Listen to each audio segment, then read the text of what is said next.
Bonjour, bonjour et bienvenue sur Diagonale TV, spécial championnat du monde Carsen Anand. Aujourd'hui on va voir la 7ème partie de ce match tout à fait extraordinaire. Alors avant d'arriver dans cette 7ème partie, on va quand même faire un peu de tour sur la 6ème, puisque j'ai oublié de vous parler d'un point quand même important dans la 6ème. Donc je vous renvoie quand même à la 6ème partie vidéo pour voir toute la partie, mais il y avait un point qu'il fallait absolument revoir, c'est dans cette position. Que j'ai oublié d'analyser en détail. Bien entendu, il y avait une gaffe de Carsen, puisqu'ici il joue roi D2, au lieu de jouer le coup roi D1. Vous voyez, on voit pas trop la différence, mais vous allez voir pourquoi. En roi D1, la variante qu'on va voir ne marche pas.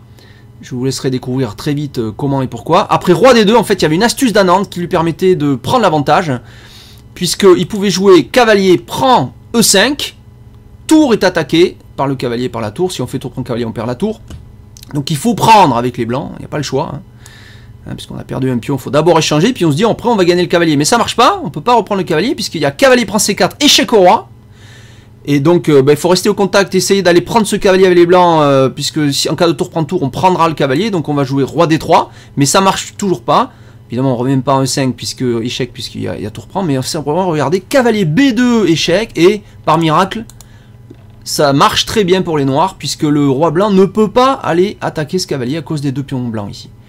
Donc on est obligé maintenant de jouer roi E2, et après tour prend ici, bah les blancs peuvent jouer par exemple G3, et simplement, bon effectivement ils n'ont pas perdu ce pion, on va gagner le pion H6, mais regardez, il y a 2 pions contre 2 ici, et là 3 pions contre 2. Bon, les blancs ont la paire de fous, donc ils auraient pu essayer peut-être de faire nul quand même, mais c'est quand même avantage noir, avec belle possibilité de gain, gros avantage, et Anand aurait donc pu prendre le dessus dans cette 6ème partie, et au lieu de la perdre, il aurait pu la gagner, ce qui aurait changé le cours du championnat du monde, bien entendu. Bon, évidemment, les joueurs font toujours des erreurs, hein. Il y a eu des fautes aussi dans les matchs Kasparov-Karpov, il y a toujours dans les championnats du monde des fautes. S'il n'y avait pas de faute, évidemment, il n'y aurait pas de victoire. Donc, on va voir maintenant tout de suite cette 7ème partie, qui, on va le voir, est tout à fait extraordinaire. Carsen a de nouveau les blancs. Pourquoi? Parce que on est arrivé dans la 2e moitié du match, qui est en 12 parties. Donc après les 6 premières parties, on a 6 nouvelles parties. Et on inverse le sens des couleurs. Donc Carsen avait les blancs en 2e, dans la première moitié du match. Cette fois, il aura les blancs en premier. Donc il a 2 fois les blancs. 6e, il avait les blancs, maintenant il a les blancs. Et après, ça sera bien sûr à Anand d'avoir les blancs jusqu'à la fin du match. Ce qui nous permet une fin de championnat du monde, ce qui nous permet de voir une fin de championnat du monde tout à fait passionnante, hein, parce que ça va être tendu. Et vous allez voir, cette partie est extraordinaire. Carsen débute avec E4. E5, Anand revient à la défense avec E5, après avoir tenté les siciliennes.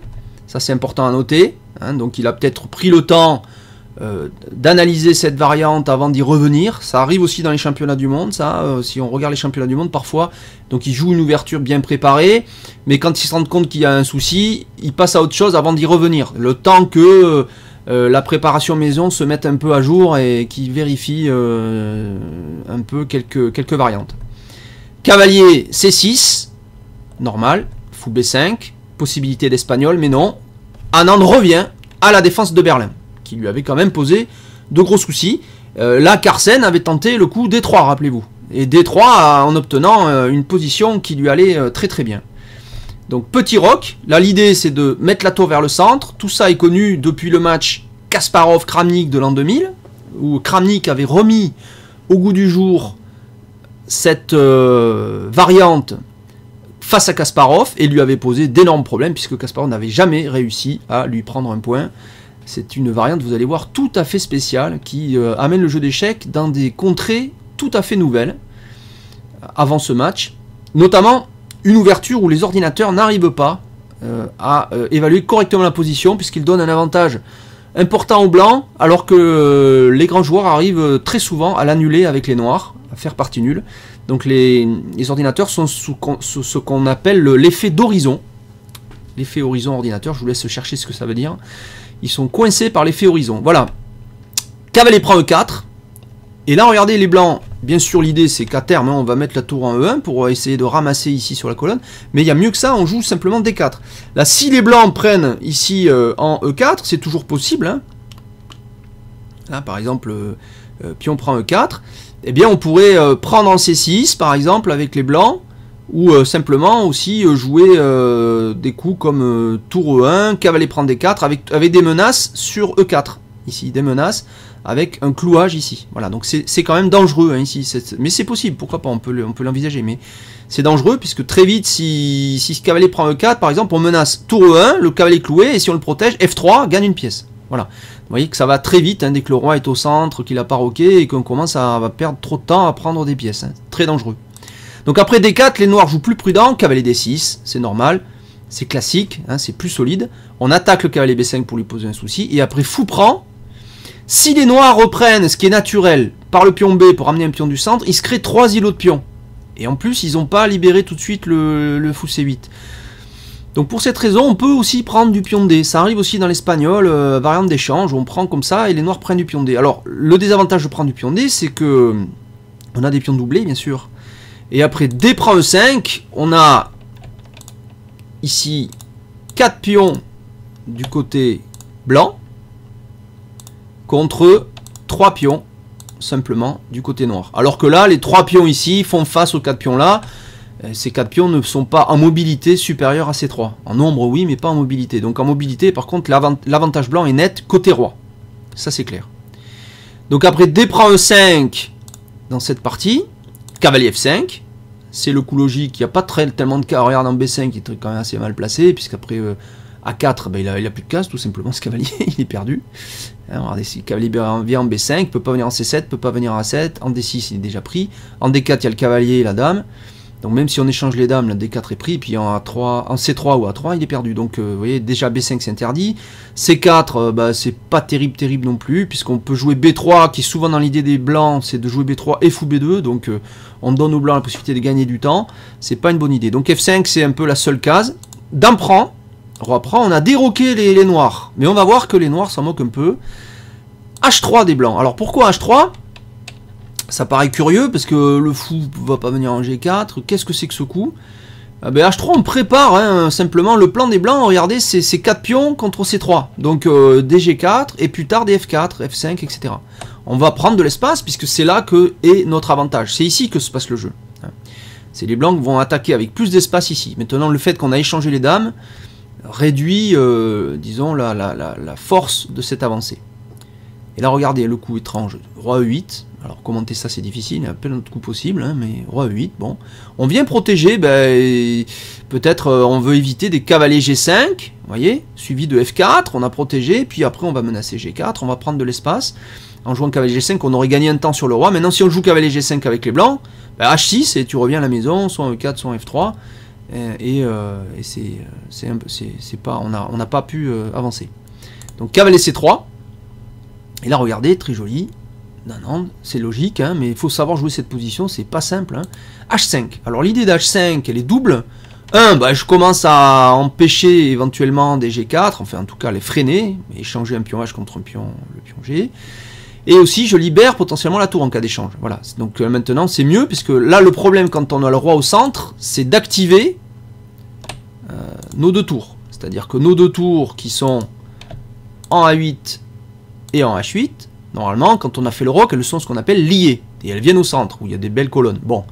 Mais quand on ne peut pas le faire, on essaie, si on peut aussi, d'activer les tours via les côtés. Mais c'est toujours difficile, puisque regardez, là, ici, bien sûr, il y a le fou. Le fou, ici, contrôle cette grande diagonale. Voilà. Donc là, c'est un souci pour se développer facilement. Donc tout ça est logique. Donc fou F4, d'accord, fou E7, on se développe, on sort le fou, on a un œil ici sur la case G5, ça peut être utile. Tour AD1, donc là tour AD1, on centralise une tour, fou E6, on continue quand même à sortir ses pièces, hein, c'est normal. Cavalier G5, voilà, c'est l'heure de faire une première action, j'attaque le fou E6. Bon, donc je peux menacer, entre guillemets, cavalier prend, pion prend, ce qui... encore une fois là, affaiblit quand même la structure des pions noirs. Bon, puisqu'on aurait des îlots de pions, encore une fois on en aurait 3, et plus il y a de cibles isolées, plus nos possibilités d'attaque augmentent. C'est des choses simples à retenir. Et là regardez, c'est l'heure pour le petit coup, tour H6, voilà. Le fait qu'on ait joué cavalier G5 bouche aussi ce fou F4. Donc maintenant, même si le cavalier revient au 4, on peut envisager tour G6 par exemple. Voilà, et la tour est active. Donc cette tour qui est difficile de ramener au centre puisque le roi est au centre. Et regardez, le fait qu'on ait joué tour D1 fait que ben, c'est très difficile de lier les tours. On ne peut pas sortir le roi. Ben, on peut activer la tour par les côtés. Voilà, faut être prudent hein, à cause des menaces, mais c'est tout à fait jouable. La preuve. G3 de Carsen. Donc G3, ben, je prépare. Pourquoi pas, donc roi G2. Pour ramener le roi un petit peu vers le centre. D'accord. Hein, simplement, c'est pas facile hein, d'améliorer la position ici aussi. Et je prépare aussi le coup H4 pour consolider la position de mon cavalier. H4. Voilà, parce que si je joue H4 sans G3, bien sûr, il y a cavalier prend H4. Fou prend G5, carrément. Là, on ne s'embarrasse plus. Donc il donne ici son fou. Hein. Bon, la paire de fous, jouait pas trop. Pourquoi? C'est une position serrée. La paire de fous est forte quand la position est ouverte. Hein. Quand la position est serrée, c'est parfois les cavaliers qui sont meilleurs. Fou prend, donc on élimine le cavalier. Il préfère garder son fou 6 maintenant. Parce qu'il veut pas permettre H4. Parce que si H4, fou prend maintenant cavalier, H prend peut-être. Et la tour, elle va où? Parce que maintenant, si elle va en G6, elle est complètement vissée par le pion. Et le pion H5 est faible. C'est-à-dire qu'on va jouer roi G2, tour H1. Et comment défendre ça? C'est pas simple. Puisque si la tour est en G6, on peut plus jouer G6. Donc il faudrait revenir à la maison. Et dans ce cas-là, on ne s'activera jamais. Donc il prend. Voilà, pour ces raisons positionnelles. Fou prend, tour G6. Maintenant, c'est normal. Et regardez sur H4, qui est logique. Je protège la position de mon fou G5 et j'oblige quasiment le coup suivant. Les noirs n'ont pas beaucoup de coups, hein. Je peux même pas jouer tour D8 pour proposer un échange de tours puisqu'il y a le fou. Donc il n'y a pas vraiment tant de coups que ça dans cette position. Le roi s'il vient F8 ça améliore rien, donc les blancs ont le temps de jouer des coups. Et il faut faire quelque chose, donc faut quand même, parce que là les blancs menacent quand même des positions à long terme, ils menacent les blancs, menacent d'améliorer leur position. Roi E2, peut-être pour préparer F3, puis pour préparer peut-être G4 plus tard. Ou F3, peut-être roi F2, mettre des tours. Enfin voilà, il y a tout plein de possibilités d'amener le cavalier peut-être plus au centre. Alors on peut aussi, une menace bien sûr, c'est cavalier E2, cavalier F4, tout simplement. Ça a l'air très fort. Hein. Si on permet cavalier E2, même le coup des noirs qu'on va voir marche plus parce que cavalier F4 et tout est attaqué, la tour et le fou. Donc il faut jouer F6 maintenant. Voilà. Si on permet cavalier E2, regardez dans cette position, si on avait permis cavalier E2, on joue un coup, je sais pas, à 6 ou n'importe quoi. Maintenant, il y aurait cavalier F4 et tout est attaqué, c'est terminé. Voilà. Donc là, F6, qui paraît logique. Regardez, parce qu'après, pion prend F6, G prend F6. Fou F4, attaque. Le pion C7. D'accord. C'est important. Puisque ici, les noirs menacent quand même cavalier prend H4. Le pion G3 est encloué. Bon, d'ailleurs, c'est ce qu'ils font. Cavalier prend H4. Alors là, la question qu'on peut se poser, c'est pourquoi pas pour les blancs ici, fou prend C7. C'est possible. Fou prend C7 est tout à fait possible. Donc qu'est-ce qui se passe ici sur fou prend C7? Ben, les noirs pourraient jouer ici, ben, plein de coups possibles en fait, tout est bon. On peut jouer tour G7, on peut jouer fou G4. On peut jouer pourquoi pas cavalier F3 suivi de... Bon, remarque non, il est bien le cavalier pour l'instant ici, mais tour G7 c'est bien. Bon. Tour G7 c'est bien parce que sans doute on attaque le fou, faut que le fou bouge. On revient en G6 probablement, et après on joue H4. Voilà. Et là on éclaircit la position. Sans doute c'est bien pour les noirs, puisque en fait on a éliminé un pion doublé contre un pion des blancs. Voilà, tout simplement. Voilà. Je crois que c'est très simple. Fou F4, donc il ne faut pas que les blancs, bien sûr les blancs ont intérêt à garder ces pions doublés ici. Et essayer de prendre le pion H5 et d'avoir un petit avantage à l'aile roi. Faut pas oublier que c'est là que ça joue, hein, depuis le début. Donc F3 ici pour les blancs. Voilà, F3 est intéressant. L'idée d'F3, bah, c'est de jouer roi F2. Voilà, on enlève le vis-à-vis, ça obligera le cavalier à bouger, et on va attaquer ce pion H5, qui est faible. C'est la faiblesse blanche. Regardez, il est isolé. C'est le fameux, vous voyez, on a 3 îlots, donc on a une cible ici, notamment. Celle-là est plus dure à attaquer, mais celle-là, si. Tour H1, terminé, elle est attaquée. Voilà, et on peut envisager de doubler les tours. Tour H2, tour H1, tac, on peut faire le siège. Tour D8, très bien, tour D8, on élimine, il vaut mieux, cette tour joue pas. Donc quand on a une pièce qui joue pas, si on peut l'éliminer par rapport à une pièce active, c'est mieux. Roi F2, tour prend, cavalier prend, c'est normal.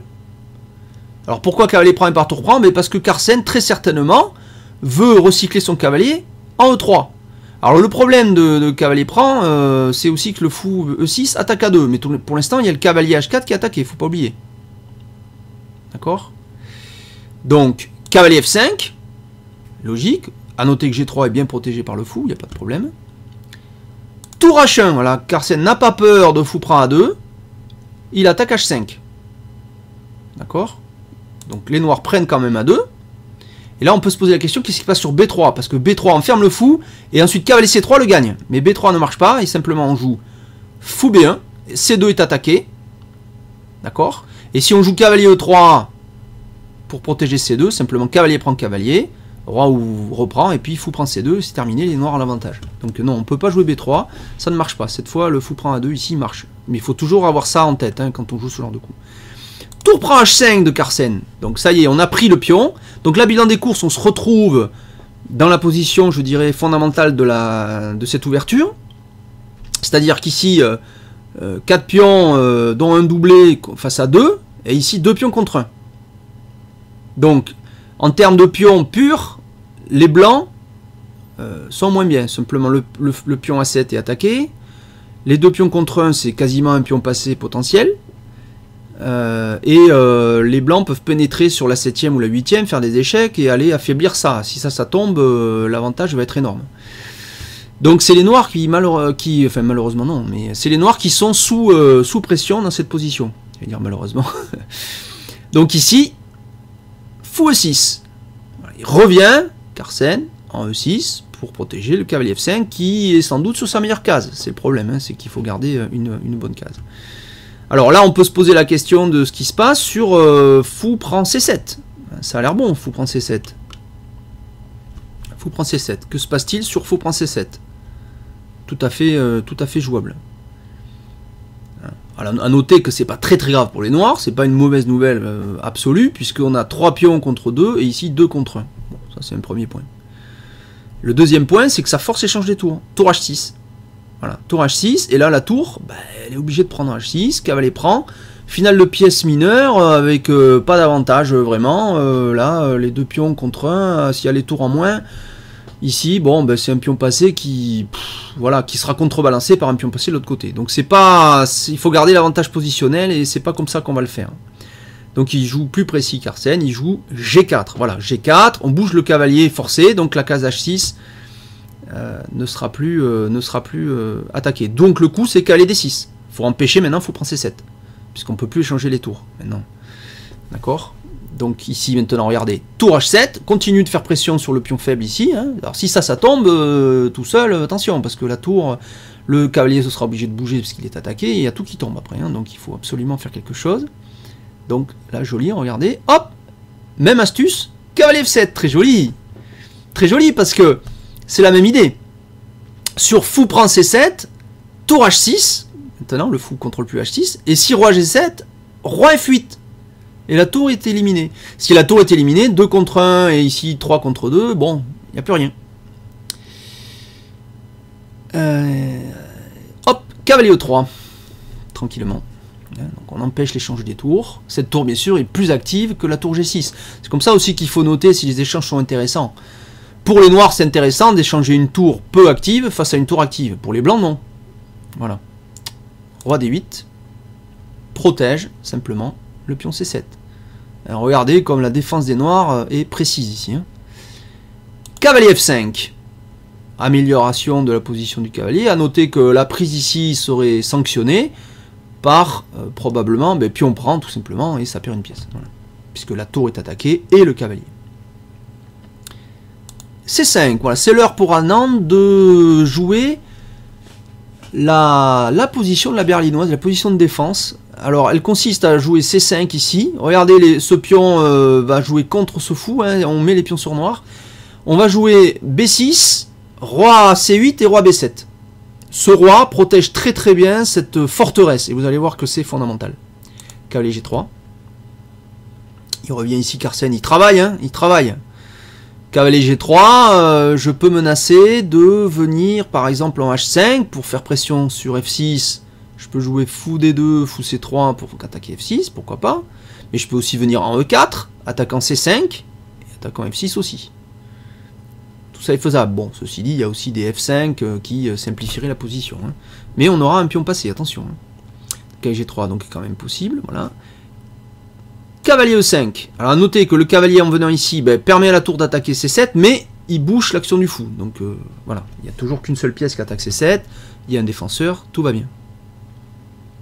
Tour H8 échec, pourquoi pas.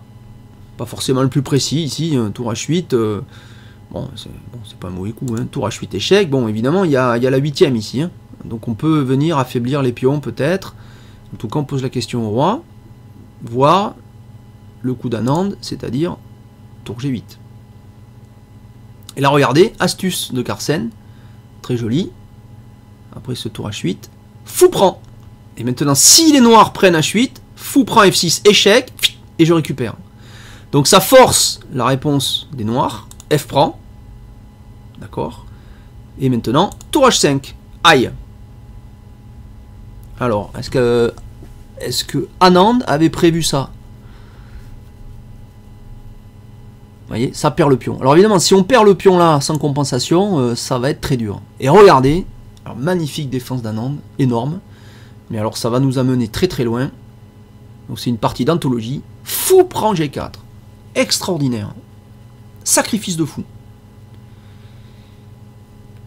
Sans quoi c'est foutu, hein.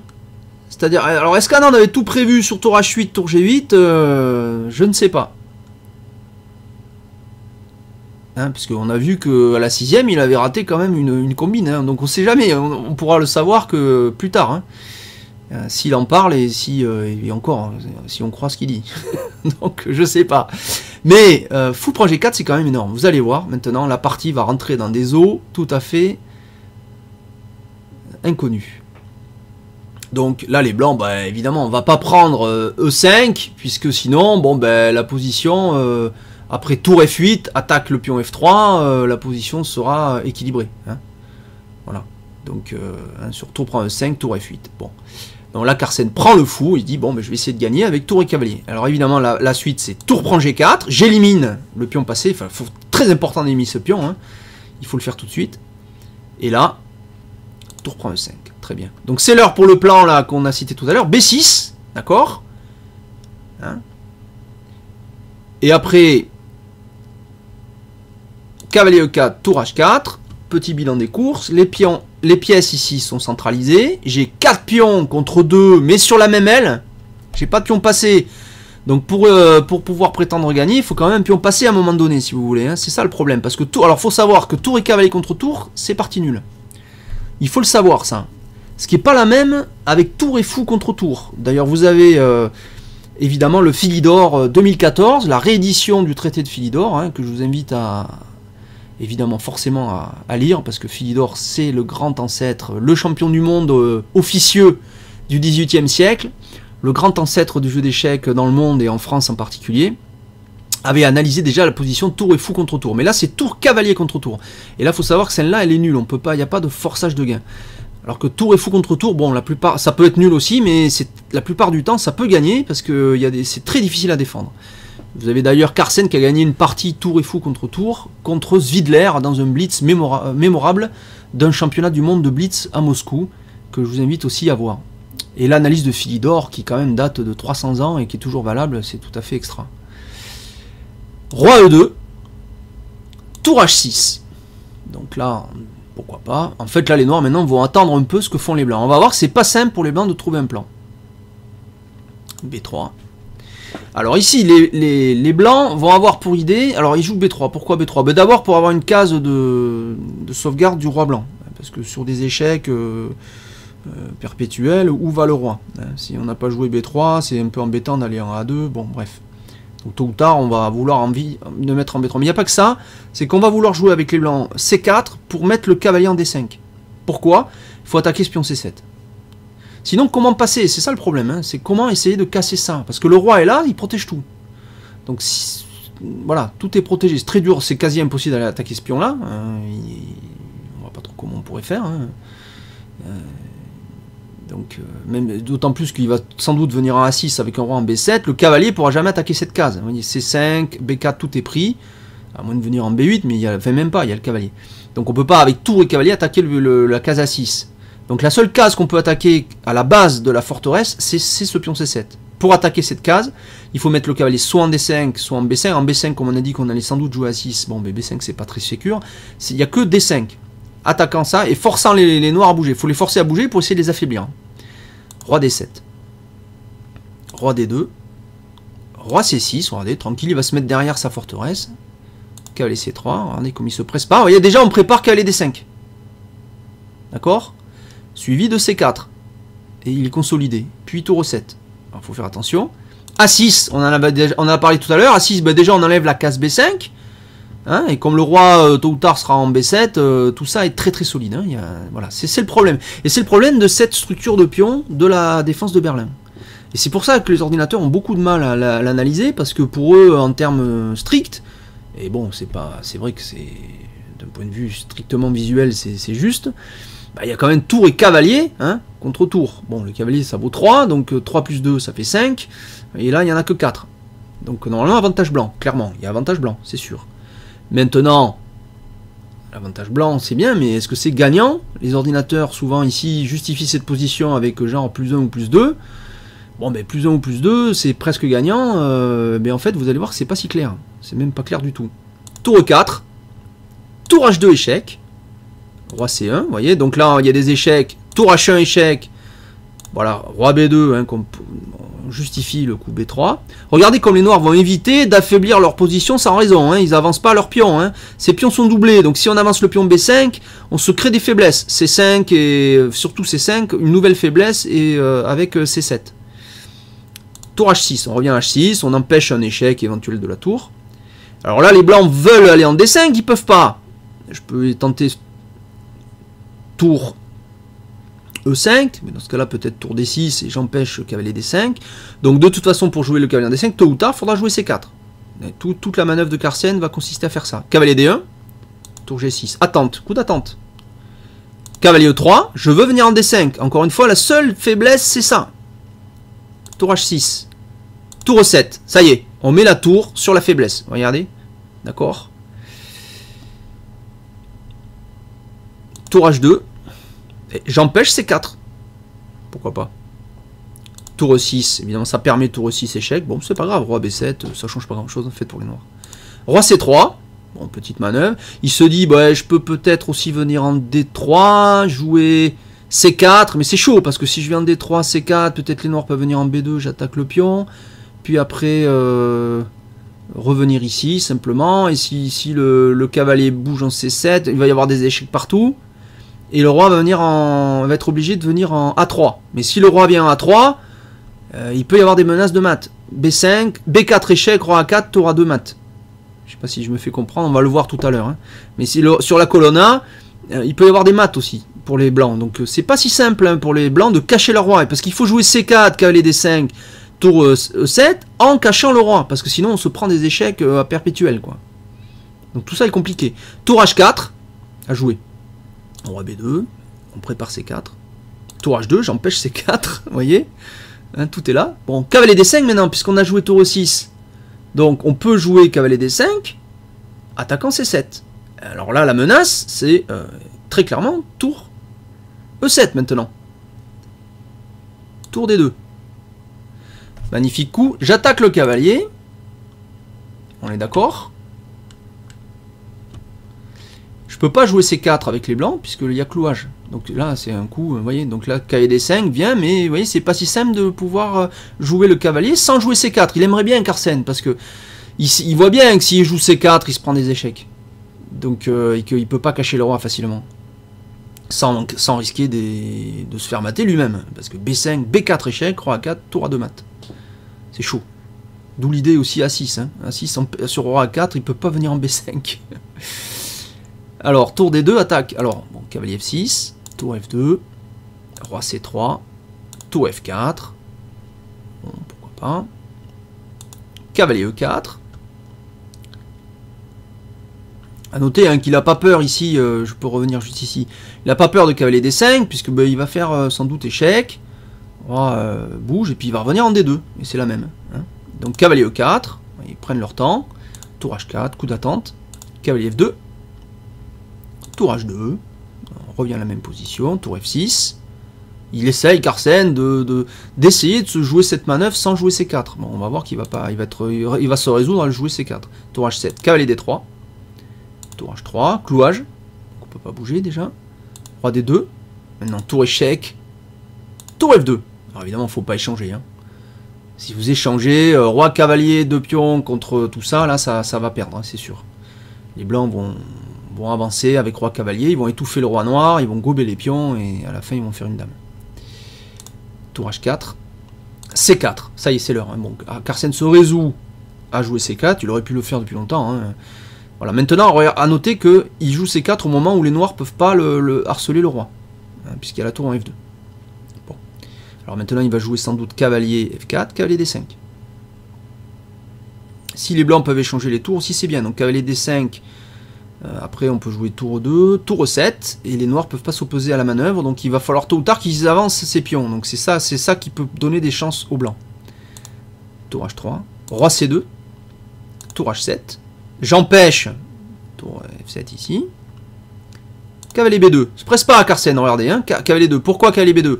Cavalier D1, cavalier E3 ou cavalier C3, et cavalier D5, voilà. Alors s'il passe par F4, il pourrait, mais en passant par F4, il se prend tour F7.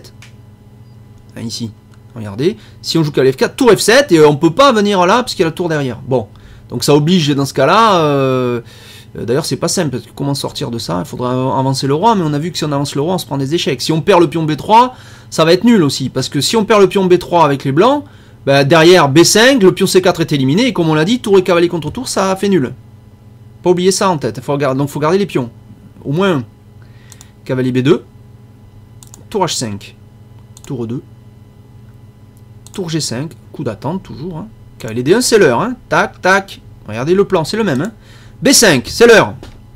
Les noirs maintenant voient que la manœuvre C3, D5 ou E3, enfin surtout C3, D5, est imparable.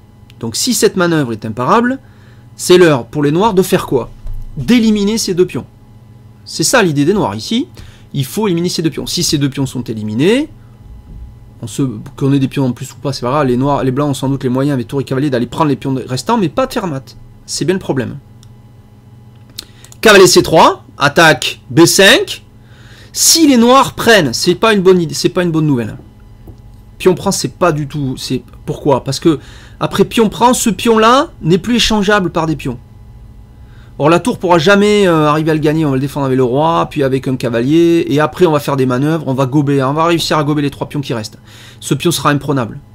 Donc il faut surtout pas prendre ici en C4. Hein. Ça serait une grosse erreur. Il faut garder le dynamisme, il ne faut prendre ici que quand on est sûr de pouvoir prendre le pion de nouveau le pion C4. Donc soit avec le roi qui sera en position supérieure par exemple. Mais si c'est pas ça, regardez, la défense, cette forteresse est très très forte, simplement on joue C6, voilà. Donc vous voyez, les blancs ont forcé les noirs à avancer. Ce faisant, ils sont légèrement plus faibles. Bon, c'est pas non plus la fin du monde, puisque cette forteresse reste très forte au fait. C'est ça le problème. Alors maintenant, la nouvelle faiblesse, bon, c'est plus trop C6, parce que c'est difficile de C6, parce qu'il faudrait le cavalier... peut pas venir vraiment à 5 puisqu'il y aura roi B6 qui attaque le cavalier. Il ne pourra pas venir en E5 attaquer C6 avec la tour qui attaquerait aussi, puisque E5 est moins sécure que la case D5 qu'on a vu tout à l'heure qu'on pouvait protéger avec un pion. Là, il n'y a pas de pion pour protéger, donc il faut protéger tout avec la tour tout en attaquant, c'est pas jouable. Sans compter qu'il y a des échecs perpétuels ou quasi perpétuels sur le roi blanc. Vous voyez? Donc la faiblesse ici, elle est où? Elle n'est pas en C6, elle est plutôt en C5. Voilà, ce pion est un tout petit peu faible. Bon, alors regardez, c'est ce que fait Carsen. Tac, il met l'accent dessus. Alors à noter qu'ici, tour E5 marche pas, puisqu'il y a cavalier D6 échec, tour prend tour. Tour H5. Cavalier F6, un petit travail. Attaque la tour, bon, ça c'est rien. Tour G5, je garde un œil sur... Voilà. Et maintenant, tour E7 échec, force roi B6, il n'y a pas de problème. Et là, cavalier D7 échec. A noter que ce coup attaque le roi et le pion C5. Le coup suivant est forcé pour les blancs, puisque, enfin, remarquez, on pourrait envisager de venir en C7. Mais ça... Alors, est-ce que ça marche Oui, c'est bon pour les blancs. On peut le voir, tiens. Alors, si roi C7, variante, Alors, on peut envisager... Imaginons, qu'est-ce qui se passe sur cavalier prend C5. Bien sûr, si on rejoue roi D6, il y a cavalier échec, roi prend, cavalier prend, et ça peut gagner pour les blancs, même c'est sans doute gagnant, puisque en cas de prise ici, prise, et ce pion ne sera jamais prenable, le cavalier supérieur au roi, donc ça gagne. Donc là, vous voyez, ça a l'air très bon. Hein. Voilà. Il reste quoi? Il reste roi D8. Mais là, on peut faire tour D7 échec, roi C8 pour rester au contact de la tour. Le cavalier est attaqué ainsi que la tour. Et là, ah oui, il y a un coup intermédiaire. Cavalier E6. Et en cas d'échec, simplement, hop, tour D2, juste à temps. Vous voyez? Autre coup, si j'attaque le cavalier, par exemple par tour E5, alors simplement tour E7, et le roi ne peut pas venir attaquer la tour. Donc probablement gagnant aussi. Donc vous voyez, c'est chaud. Hein. Donc sur cavalier D7, non, il faut jouer roi E5. Tour E4. Sur protection de la case C4. Et maintenant c'est l'heure. Échec. Roi C1. Échec. Roi D2. Échec. Roi E1. Comme on l'a dit tout à l'heure, hein, on l'a dit depuis un moment. Alors à noter hein, que, regardez, hein, c'est ce qu'on disait tout à l'heure, déjà sur la colonne, si sur échec, le roi essaie de se cacher, alors comment il pourrait faire? Alors à noter, bon, on peut regarder, sur roi C3, ici, bah simplement on fait encore tour G3. Et sur roi, bon on peut regarder ça, oui, alors sur roi C3, tour G3, échec, roi B2 par exemple, et évidemment sur roi B2 on ne peut pas venir se cacher en A3, parce que c'est mat. Alors ce qu'on disait tout à l'heure, même si le roi était là-bas, sur échec ici, roi A4, tour A2 mat. C'est le problème, c'est que c'est pour ça que les blancs ont hésité longtemps à jouer C4, c'est qu'on peut plus se cacher les échecs après, donc le roi est obligé de partir, et si le roi part, les pions qui nous permettent d'envisager la victoire, ces deux pions-là, ils sont en danger par rapport au roi noir, lui, qui quand même est actif aussi. Oui, c'est très difficile à essayer de garder des chances de victoire, en fait, c'est ça le problème. Échec, alors à noter hein, que les blancs attaquent le pion C5 ici, hein. Roi D2 depuis tout à l'heure, hein. Donc ici maintenant échec, roi E1, et là, maintenant c'est l'heure pour les noirs d'envisager, et ils le font tout de suite, B prend C4, au bon moment, le roi est éloigné. Voilà, il est très loin, la tour en plus l'empêche de bouger. On prend. Alors maintenant, si tour prend, bah, simplement tour G3 et c'est fini. Bah, d'ailleurs, c'est ce qu'on va voir d'ailleurs. C'est pas tout à fait fini, on va voir. C'est pas si net. Tour prend C4, regardez. Magnifique défense d'Anand. Alors évidemment, si on joue ici tour B2, c'est faisable. Il va y avoir cavalier prend C5 qui protège ici. Alors, tour G3, attaque le pion B3. Donc là, attention, si on veut garder des chances de gain, comme on l'a dit, il faut protéger ce pion. Si je fais tour prend C5, imaginons, tiens. D'accord. Alors dans ce cas-là, roi B4. On est d'accord. Attaque la tour. Bon, elle est protégée par le cavalier, mais surtout le pion B3 est perdu. Voilà. Et si on élimine ce pion, comme on l'a dit, tour et cavalier contre tour, ça fait nul. Il faut le savoir, évidemment. Donc, tour G3, on prend du cavalier. Et on protège, on se dit, ben là c'est bon, j'ai réussi à garder mon pion. Alors c'est vrai, alors le problème là quand même ce pion, c'est que on va voir, c'est que Anand quand même, a quand même prévu qu'il pouvait quand même le prendre. Alors comment il va faire? Il joue d'abord roi B5, il se met au contact du cavalier, ça va forcer sur tour G5 le cavalier de bouger. Mais si le cavalier bouge, qui protège ça? C'est pas clair. Donc ici Carsen joue tour C2. Alors il peut prévoir par exemple de venir en D1, C1, B2, quelque chose comme ça. Mais est-ce qu'il aura le temps? A5. A5 c'est pas mal aussi. A5, ça peut menacer tour. Là, cavalier bouge, A4. Et le pion est éliminé. Si j'élimine ce pion, comme on l'a dit, c'est nul. Voilà. Donc là, il reste roi F2. Tour H3, regardez, il reste au contact, pas de problème. Alors qu'est-ce qui se passe sur tour G5 ici? C'était sans doute aussi jouable. Tour G5. Dans ce cas-là, on joue... Ah oui, il y a une astuce, c'est qu'on jouerait le cavalier en E6, attaque la tour, et on menace cavalier E4, échec, et je protège le pion. Et c'est une mauvaise nouvelle pour les noirs. Donc, Anand préfère jouer tour H3. Tour C1. Alors ça, tour C1, coup d'attente. Il attend de voir ce que vont faire les noirs. Alors évidemment, ici, il y a un problème pour les blancs. Les noirs seraient jouer roi B4, tour C4, échec, roi A3, tour A4, roi B2. Je prends A5. Et alors là, tout est protégé. Et là, on a le pion de plus bien clair. Et là, c'est pas net, et c'est sans doute gagnant pour les blancs. Faut faire attention. Hein. Mais roi B4 quand même. Roi B4. Pourquoi? Ben, j'attaque le pion B3. Maintenant, ce cavalier peut pas bouger. S'il bouge, pouf, c'est perdu. D'accord. Roi E2. Il ramène le roi maintenant en défense. Il aurait peut-être pu l'amener plus tôt d'ailleurs. Et là, regardez, il n'a pas peur Anand. Simplement, tour C3. C'est pire. Et oui, c'est pire parce que là, alors si on bouge le cavalier, on perd le pion B3. Même si on fait échec, on perd le pion B3. Et ben, il reste sur tour prend tour. Hop. Regardons cette variante. Tour prend tour. Roi prend. D'accord. Et là, regardez, le roi peut pas avancer. Donc si par exemple un coup comme roi D1, pour essayer de se dire je vais essayer de me rapprocher de ce pion. Mais simplement ça marche pas puisque ici on joue d'abord roi B4, attaque le cavalier doit bouger et on prend le pion B3. Voire même on joue A4. Alors sous cavalier échec on prend B3, c'est terminé. Vous savez qu'un cavalier contre roi ça peut pas mater. Hein. Voilà, donc tour C3 force quasiment la suite, cavalier D3 échec, roi prend, tour A1, vous allez voir que Carsen continue, ça c'est magnifique, mais on sait que c'est nul la partie maintenant. Voilà. Donc Anand a réussi à gober les deux pions dangereux. Quoi, les blancs ont pas de, il n'y a pas de plan de gain. Donc c'est extraordinaire comme défense parce que fallait envisager tout ça depuis le début.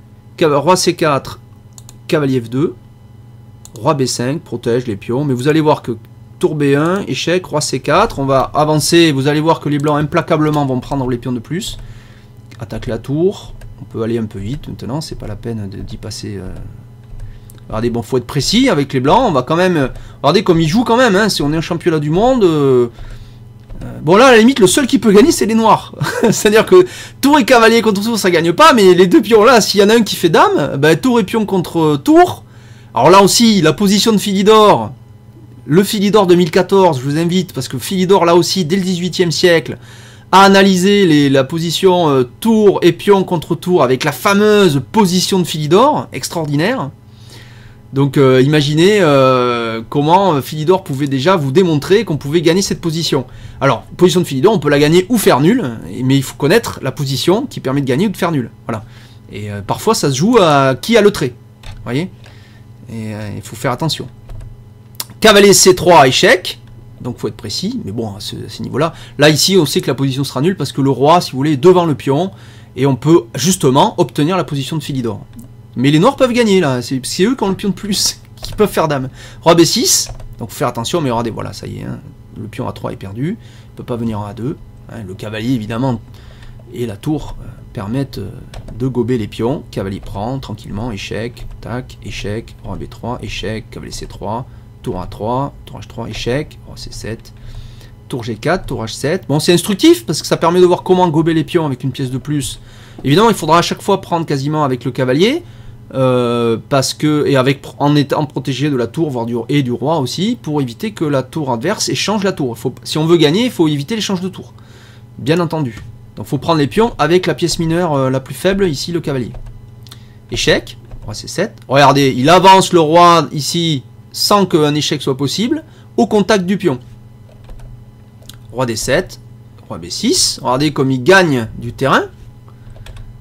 Tour ici, évidemment les noirs ont intérêt à se mettre en position, de faire des échecs très longs, très pénibles face au roi adverse. Échec. Alors évidemment, si là, les noirs jouent un coup comme roi D6, il y aurait tour G6 échec. Roi D5, on pourrait prendre ici, puisqu'en cas d'échec, simplement on vient en C7 et tout est protégé. La tour est protégée par le roi et le cavalier est protégé par la tour. Donc on va obtenir la position, Anand lâche le pion, pas de problème. Roi prend, et voilà, on est à la fameuse position, tour et cavalier contre tour. Et ils vont jouer. Alors la règle, c'est ici, c'est 70 coups. Et vous allez voir, ils vont pas jouer 70 coups, mais ils vont quand même tenter, il va tenter Carsen. Il est quand même infernal ce petit. Et voilà, il joue tac, hop. Tour échec, voilà. tour G6. Évidemment, il évite l'échange de tours si on veut essayer de gagner. Voilà. Alors dès qu'on met la tour loin du roi, hein, c'est pour pouvoir le harceler d'échecs. Voilà. Mais ici, bon, regardez, sur le coup qu'avec cette ronde, on ne peut pas venir faire échec ici. On pourrait venir là éventuellement, mais c'est pas le but. On essaie de te garder loin et on fait des échecs que si on est vraiment en position supérieure. Échec. Voilà. Alors le problème du cavalier, c'est ça, c'est qu'il peut pas... avec le fou, on peut... avec un fou, on peut à la fois avancer, contrôler des cases et puis barrer avec le fou. Avec le cavalier, c'est plus dur. Vous voyez, pour barrer un échec, on est obligé de mettre le cavalier à 2 cases du roi. Donc il faut que la tour le protège. Donc du coup, c'est beaucoup plus instable. Hein, donc ça permet pas de gagner en fait. Voilà, tour cavalier F4, tour H1, tour G6, échec. Cavalier D3, voilà, bon maintenant, mais si le cavalier est là, il protège plus, il ne contrôle plus, il empêche l'échec, certes, mais il contrôle plus de cases permettant de repousser le roi noir. Parce que là, le plan des blancs, éventuellement, ce serait d'amener le roi noir à la bande sur un truc pour essayer de menacer des mates. Mais vous voyez que c'est extrêmement difficile, c'est impossible en fait. Hein. Voilà, on peut pas le forcer, quoi. Voilà, tac. Et là, ici, Carsen joue tour C1, et après tour prend, cavalier prend, la partie est nulle. Magnifique défense de Anand. Voilà, donc c'est tout à fait extra. Alors à noter hein, que tout ça, Anand a dû envisager que c'était nul depuis ce fameux coup, ici, dans cette position, au 31e coup, alors que la partie va jusqu'au 122e coup, vous imaginez hein, ça fait quand même presque 80 coups, ça fait 80 coups, 81 coups de distance, à 81 coups de distance, Anand voit que cette position est nulle. C'est extra. Voilà. Position est nulle, avec le magnifique sacrifice, fou prend G4. Et Anand se dit, ça tient. Et très probablement il a raison, ça tient. On l'a vu. Le seul plan des blancs pour essayer de gagner les oblige à s'affaiblir suffisamment pour que leur pion soit éliminé. Et donc tour et cavalier contre tour, ça fait nul. Et là, les grands maîtres battent les ordinateurs, puisque c'est une des rares positions où les ordinateurs ne savent pas évaluer que en fait leur estimation ne va pas jusqu'à 81 coups. Voilà, les ordinateurs sont limités en gros, si vous voulez, à quelque chose comme 15 demi-coups, c'est-à-dire 7 coups quoi. 7 coups. 7, 8 coups, allez, 10 coups maximum. 10 coups, c'est déjà énorme. Et en fait, parce que les possibilités sont exponentielles et ça va très très vite. Magnifique défense d'Anand, une victoire un peu psychologique hein, d'Anand dans cette partie. Peut-être qu'il savait parfaitement jouer cette finale, il a peut-être travaillé, il a peut-être joué cette finale face à des ordinateurs plein de fois pour s'entraîner et savoir comment annuler à tous les coups. C'est tout à fait envisageable. Hein. Donc, voir avec des entraîneurs et tout, puisqu'on a dit les ordinateurs sont pas forcément au top sur ce type de position. Voilà, donc la défense de Berlin recèle des secrets insondables, c'est totalement incompréhensible comme défense. Voilà, magnifique égalisation d'Anand dans cette partie, enfin, match nul de Anand, puisqu'il est toujours mené dans le match, hein, donc remarquez hein, ici, alors je vous mets ici les parties, regardez, hein, donc... Carsen, victoire ici à la 2e, Anand égalise, et puis donc la 6e où, on l'a vu tout à l'heure, Anand aurait pu envisager de revenir, voire bon, il aurait pu au moins annuler, puis sans doute la gagner sur une gaffe de Carsen. Bon, à part cette gaffe, il était quand même moins bien, donc il faudra qu'il évite ce type d'ouverture, hein, c'est ce qu'il a fait dans la 7e, et donc là il vient de faire match nul, donc il est toujours mené d'un point, mais il reste 5 parties, il aura 3 fois les blancs, donc tout est encore jouable. Tout est encore jouable pour Anand dans ce championnat du monde. Carsen Anand 2014, merci de nous avoir suivis sur Diagonale TV, puis je donne donc rendez-vous à la prochaine partie de ce championnat du monde extraordinaire. Au revoir.